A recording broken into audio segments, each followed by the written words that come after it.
Welcome to Cover Book Beat. I'm your host, Roger Nichols, and this is author interview number 864. Today's edition is a slight variation from our usual style in which we interview authors, and that's because the book in question today, My Musical Notes, A Journey in Classical Piano Between the World Wars and Beyond, was originally written in French, a compilation of interviews with Gaby Casadesis. She and her husband, Robert Casadesis, were world-renowned classical pianists through the early part of the 20th century. They were known as the first family of piano, later joined with their son Jean as a piano trio.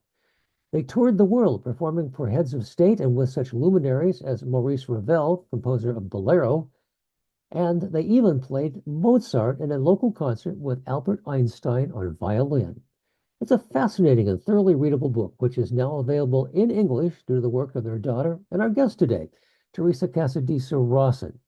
She has carried on the heritage of this multi-generational musical family. Besides teaching and performing as a soprano, focusing on Bach and French repertoire, she's also active as a lecturer in a variety of topics pertaining to French culture, music, literature, painting, and culinary arts. She has a PhD in the French language and literature from the University of Pennsylvania and has taught French humanities, French diction, and French vocal repertoire to singers at the Curtis Institute of Music in Philadelphia for nearly 30 years. We're very pleased to welcome Therese Casadesis Rawson. So the first thing I have to ask you is, normally when I talk to an author, I say, were you always going to be an author? I don't think you had a chance to be anything other than musical in your life. Well, I would say that I always think sometimes that I might want to become an author. But in this particular instance, what I really did was have my mother's memoirs translated and have a revised edition, to which, of course, I give an introduction and things like that. But on the whole, no, I'm not an author as yet. Is there anybody in your family that's not musical? Yes, I would say my second brother, who was actually in business, international business, but he was actually very gifted on the piano and loved to play jazz, but he didn't do a career. And with me, I started the piano, but I found that the piano wasn't my thing, as one might say. And later in life, I got totally enthralled with the idea of studying voice.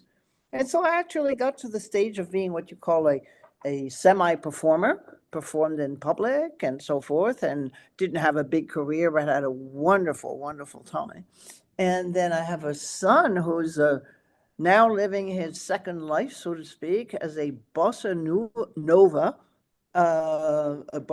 singer and guitarist. Wow. And lives in Paris. Oh my. Now, doesn't that sound like a dream life? It does. And there's the back and forth. I have to say that there's a hidden travelogue in this whole thing. Yes. Because wonderful records were kept. I think it was maybe your father's notes that you referred to, or sometimes are mentioned in there.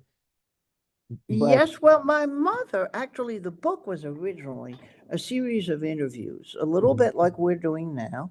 Yeah. And it was done by you will relate to this, by a professional radio classical music expert on French Radio France Musique. And this lady, interviewed musicians. And she said to my mother, you've had such a fascinating life. I really would like to record it. And this was in the days of cassette tapes. Oh, my. Yes. So she came over to the apartment in Paris and sat down with my mother. And my mother then pulled out her little date books. She had little date books, which were about half the size of the palm of my hand. And she would note just little things, the city she was in or an appointment or something like that. And then my father had kept a more extensive collection of such little books and also wrote on his scores, his music scores. And that's on the robertcasadesus.com website. He wrote the cities where he was performing and the date, all the way back into the 20s. I have to ask this. I want to go back in your childhood because this must have been an absolutely amazing time to grow up. There's a section in there where they talk about living next door to Einstein, or just a few doors down, and you playing with him as a 3-year-old. Yes, this is an amazing story. My parents stayed in the States during the war years. My father had started his career in 1935, and he was, if I may say so, so appreciated by Toscanini that Toscanini said, "You must come back next year, 1936, and play with me in the New York Philharmonic." And so he did. And so every year, then my father started a career in the United States. And then in January 40, uh, things were, not very comfortable in Europe at that time. People were seeing the threat of war, full-scale war. And so everybody said to him and my mother, because they traveled together, since not always, but a lot of times, because they performed together as two pianos and piano four hands. And they said, you must take your children. And I wasn't born yet. It was my brothers, who were respectively 12 and 8, and said, you better take them because you just don't know what's going to happen. And so my father's tour was supposed to be through April. And then in April, the French Ministry of Culture said, you won't be able to do your summer program at Fontainebleau, which is a school that still exists today. It's called the Fontainebleau Schools. It's a program, intense program for young professional musicians and young to-be professional architects. And it is in this beautiful chateau of Fontainebleau, which is about an hour away from Paris, southeast. And so they said, okay, we'll try to do the program in the States in the summer. And that's what they did. But meantime, they needed to think about daily things like sending my brothers to school and so forth. And their American friends, because since the mid-30s, they already had quite a lot of friends and students in the States. And they said, oh, you can't raise these two boys in New York. You've got to send them to proper schools where they can have athletics and everything. And I think Princeton would be the best place for you, because you will have a community of other intellectuals and artists and authors and musicians. There were a lot of expats from all over Europe around Princeton University and Princeton, the city itself. And so they moved to a house which was right around the corner from Einstein's house. And very quickly, as word will travel quickly, the neighborhood knew that my parents had moved in, and Einstein promptly invited them to tea. And he was living at the time with his sister and I think a stepdaughter or stepniece or somebody like that. And they developed a wonderful relationship because his hobby, believe it or not, was playing the violin. Yes. And when he heard that, my parents were pianists and so forth, he said to my mother, because I suspect she was a very attractive young French woman. And he said, oh, if you have a little time, maybe we could do a little music together. And sure enough, they started just for fun, almost, playing Mozart sonatas. Piano, violin, and there are quite a lot of these Mozart sonatas. And they were asked to perform in Princeton in 1942 for a benefit for French relief, this Mozart sonata. So the relationship was developing and continued through. And then I, as a little girl, we lived in that house, I think, till I was about 4 or 5 or something like that. And or maybe we went to see him later. But this custom of having tea together was a pretty regular thing. And so my mother took me along. And of course, being 4 or 5, I was rather bored by the whole thing. And so I sat on the floor, and I noticed he was wearing these beautiful moccasins.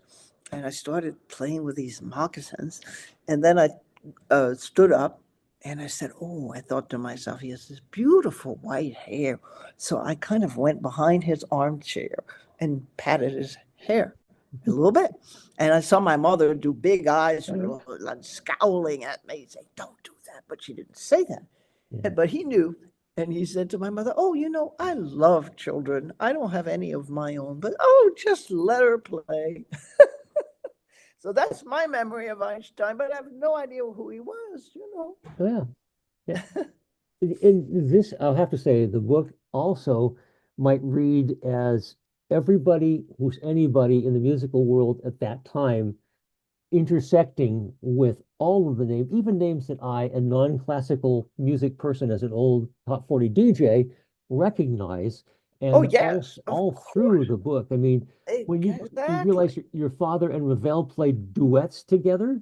Well, this is a very interesting, and I'm going to develop on that a little bit. Ravel was my father from a young age was a big fan of Ravel, and when he was teaching, the year that the Fontainebleau schools opened was 1921, and he was hired to be an assistant to the big teacher of piano at the time, whose name was Isidore Philippe. And very quickly, my father and he did not see eye to eye because this man was not interested in what he called modern music. Interesting to think of Ravel as being modern Modern music. music, yeah. And he thought, no, no, no, no, I'm not going to teach my students this repertoire. So my father quit. And he had already started his career, and he said, I'm going to be a Ravel champion. And he gave one of the first full-length recitals of only Ravel music in 1924 in Paris. And that was a big hit. And Ravel was in the audience. And what happened here? Oh, here we go. Ravel was in the audience, and he said, oh my gosh, you play the music exactly like I want it to be performed. And if you don't mind, I would like to have you come with me on tour. Uh, and the first thing I have is I've been asked to do piano rolls of my music in London. And that was in 19, I think it was 1923, 24. And my father went with him, and my mother as well. She talks about that in the book. It's a fascinating chapter right at the beginning. And he said to Robert, some of the pieces you better play because I don't think I can handle them as well as you. But nobody knows which pieces on these piano rolls, they are archived somewhere, Yeah. and people have listened, but they can't say, this was Ravel, this was Robert.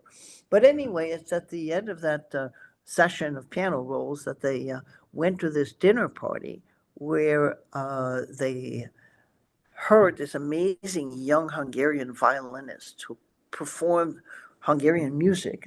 And this gave rise to be one of the most popular pieces by Ravel, which is for violin and piano, which is called Cigane. And this year is the 100th anniversary of the first performance of that piece in 1924. Oh my So God. that's an interesting little Yeah. tidbit. We, Yes. And then later on, Ravel and my father traveled in Spain together. Again, the same thing. They would give recitals where Ravel would play some pieces, my father would play some pieces, the harder ones.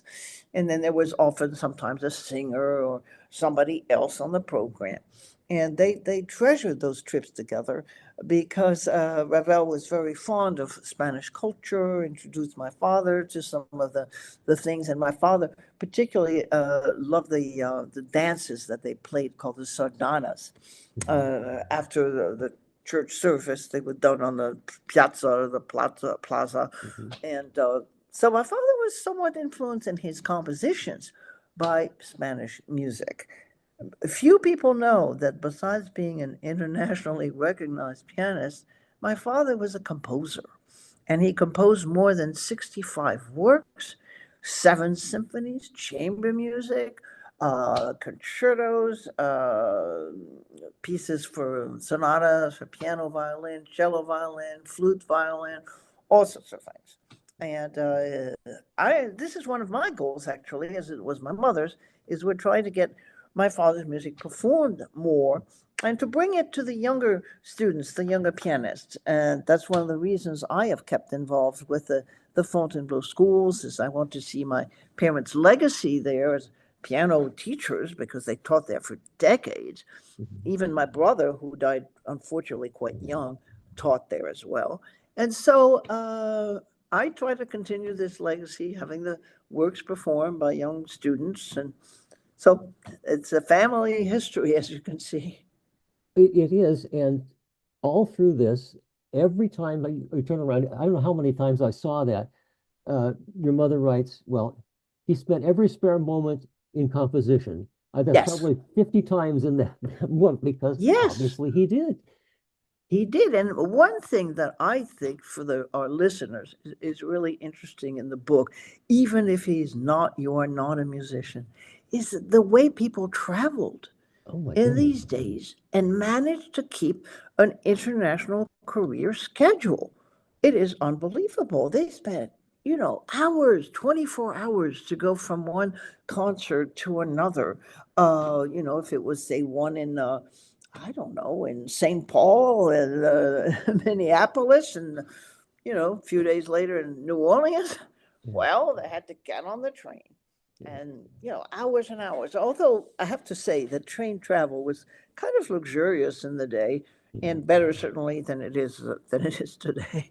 But anyway, and then my father didn't want to fly Yeah. until the mid 50s because there had been a very dramatic plane crash of Air France in 1949, and actually on that plane crash was the lover of Edith Piaf, Mhm. who died Yeah. in that plane crash. So that was quite a thing. But the other travel stories that are amazing in the book are not only the places they went, but also travels, for instance, to Russia, 3 tours to Russia Yeah. by train. And some of these experiences are fascinating, as I say, even to non musicians, Yeah. because There's this a was mo what a career was like yeah. in the 20s, 30s, Mhm. 40s. Yeah. And again, I will I also agree. There's a lot more than just music in it. The music permeates it all. Of There course.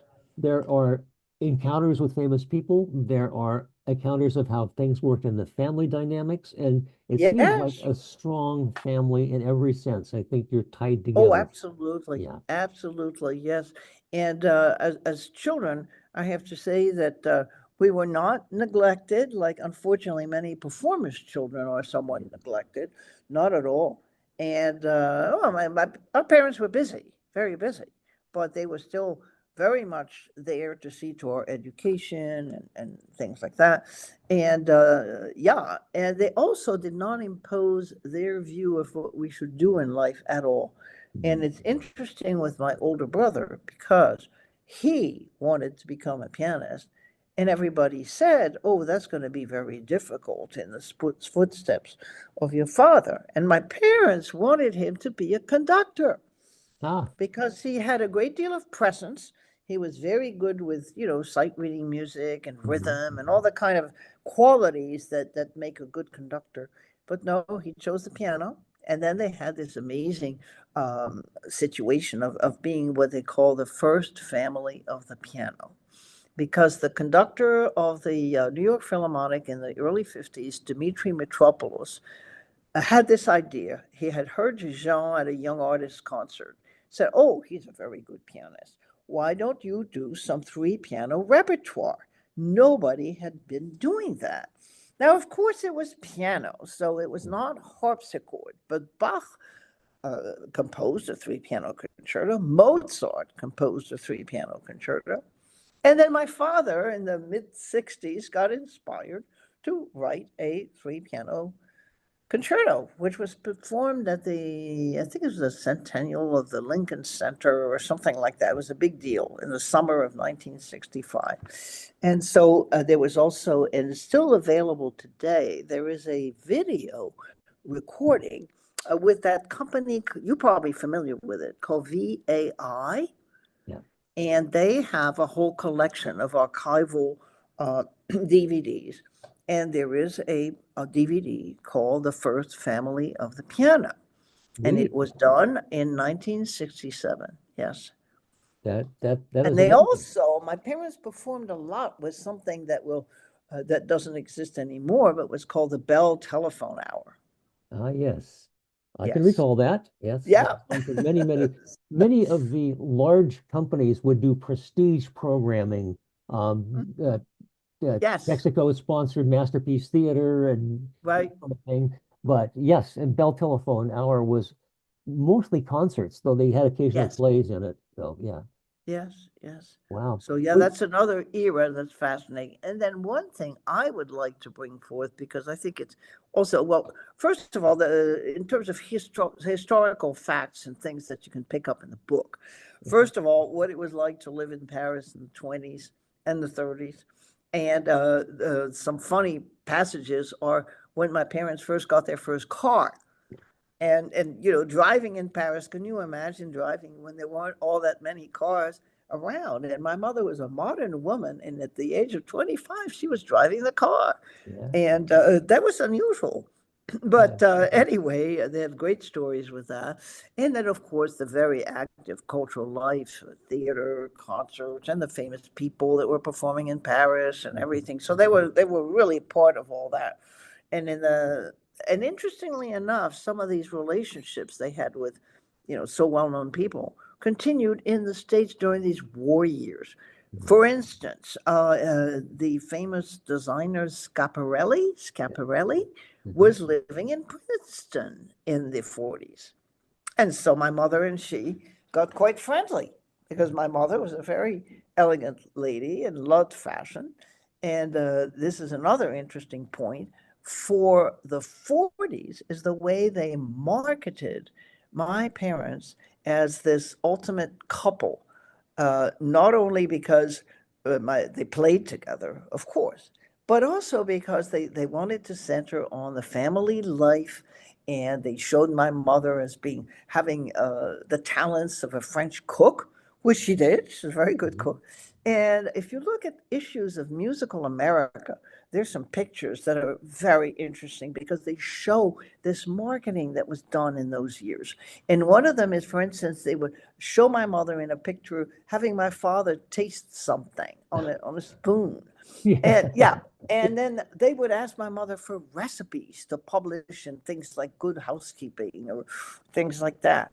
And it was a whole era. And my mother really fit the iconic, elegant French woman because she was well dressed. She was vivacious. She was very French, you could say, almost more so than my father, who actually on his mother's side had a Scandinavian background.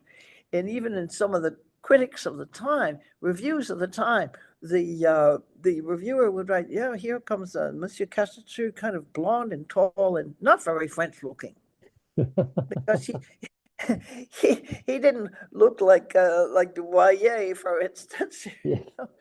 or Maurice Chevalier. I mean, Yeah. and in those years, so many of them were in New York and so forth. So yes, my mother, and then they also showed pictures of her as a mother, and so there's iconic pictures. Actually, there's one in the book where I'm sitting on the piano as a 3-year-old with my brothers and all that. So family life, fashion. They would ask my mother these magazines, for fashion tips and how to kind of keep it together if you're a mother and a performer and a traveler. And it's a very interesting because it's very much marketing, but it's quite different from the way it's handled now. The book is interesting and it covers such a great span of history. Yes, It was beautifully done, and I want to notice how some of the surprises you get when looking back from this current viewpoint. One of which is she writes that they didn't perform Mozart hardly at all in the 20s. That was not the fashionable, and your parents didn't that's want to right. bring that up. Yeah. This is fascinating. That's right. They were much more into Beethoven and Brahms and not so much into Mozart. That's right. And then my father also played, for instance, Scarlatti, and that was not performed much in Mhm. his day. And of course, my parents, I would say, most of their career in terms of piano four hands repertoire, and also, of course, repertoire with orchestra, but probably a little bit less, was Ravel, Debussy, and Fauré. My mother, they were both, when they met at the Paris Conservatory during the World War One. That's kind of amazing when you think of that, Yeah. because Paris was being bombed in those days. When they met, Fauré was the director of the conservatory. Mhm.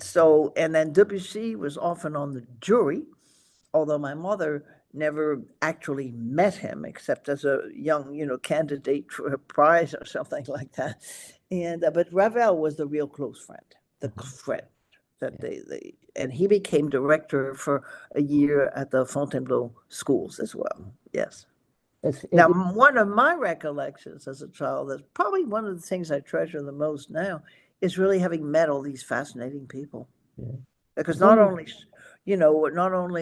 Einstein, people like Stravinsky would come for lunch and things like that. Yeah, and it just goes on and on and on. Leonard Yep. Bernstein, just about anybody, Shostakovich or Stokowski, Yes. yeah, all of these people interacting, and it seems like with one or two minor exceptions, they all got along very well and enjoyed each other. Oh, yes. My father enjoyed his relationships with the conductors very much, and they enjoyed him. And he always used to say, they enjoy me because I know when to come in. And they don't have to, nod at me or do anything. I know how to come in. And if there's a slip up, I know how to catch up. In So fact, that's a funny one. there's one point in the book, and I just read that this morning, where he said that the conductor missed a measure, but Yes, he caught that in that's time right. to Yeah, take care of that. And I thought that's right. that's And then genius. he Yeah. said, we always had a little discussion before the rehearsal and so forth, about tempi and things like that. And they always saw eye to eye. It was Mm, very interesting. I think they had a relationship as musicians even before the performance. yeah. Do you have a favorite of your father's compositions? Of his own compositions? Yes. Yeah. Yes, I do. I actually particularly like his 8 etudes for piano, which were actually dedicated to my mother and were composed in the late 30s. Mhm. How Yes. about, And of course, I also like the three piano concerto because that's kind of a unique piece. yeah, you've had songs or pieces dedicated to you, including a lullaby or two? Yes, and also a sonata. He Yeah. wrote four piano sonatas, and the third is dedicated to me. Yeah. That's that's got to look really good on a resume somewhere. What what do you hope when the people close the book that they take away from it? Well, as I would say, my goodness, that first of all, and this is interesting, the book today was published this year to commemorate the 25th anniversary of my mother's passing. Mm, And my sons encouraged me because they're carrying on the legacy as well, which is wonderful. yeah. And that we should try to publish this book in English because it's true. I agree with that totally. Because I wanted my granddaughters to be able to read it in English. Now I have one who lives in France, so she wouldn't have needed that, but the one who lives here, and also because I thought of all the younger students who now study at the conservatory in Fontainebleau, and some of the students my parents had over the years. Some of them are still very much alive, and I thought, well, they will love to read this book because they can't quite read it in French. Uh, So yes, that would be definitely one of the things I would say. But there's also an interest today in women's studies, as you know, and mhm. especially in highlighting women artists who were not on the forefront because they were a little bit in the shadows. And Or I they have deferred to a man somewhere along the yes, a line. Yeah. young musicologist I know who works in Paris, lives in Paris, and has written her doctoral thesis on my parents and so forth. And she says, well, your mother represents the type of woman who could do it all, could have it all, as they say today, the family, the performance, the career, and in a interesting life at the same time. And so she said, she is an example for young women today that Mhm. you can do that. You can do it all. You can do it all and be glamorous in doing it, I suspect. Right. Yeah. And she did it all with a lot of charm. Yes. What was That's the not always the case. what was the line that somebody said? about Ginger Rogers. Not only did she do everything that Fred Astaire did, she did it backwards in high heels. So, Yeah, you could say that. yeah, That's right. That's a great quote. Yeah. yeah. What is that you would like to make sure that gets in this interview that I'm not smart enough to ask you? Oh, I think we've covered a great deal of ground. All right. And yeah, one thing I would like to stress, because that is interesting, is that my mother had started out in life wanting to have a career. She always wanted to have a career. Mhm. And before she met my father, she was already doing a bit of performing on her own and so forth. But my father encouraged her to perform as a soloist and to do recordings as a soloist, not just do their four-hand, two piano work together. Now, of course, they were an incredible team because they were completely in sync, as was my brother when they did three piano performances. Mhm. But my mother did have an opportunity, and very much encouraged by my father, to do some performing on her own. And she talks about it in the book, Oh, which yes. is wonderful. I really appreciate that. We also appreciate your time, and it has been a wonderful book, a wonderful opportunity to talk with you. You are bright and lively, Yes. and more people should watch this just to see you and how cool you are. Thank you. Thank, Well, I was a teacher and I did a lot of lecturing, so I have a good connection with the audience usually. all right. The book is My Musical Notes. It is highly recommended. Thank you so much for being with us today. Well, thank you.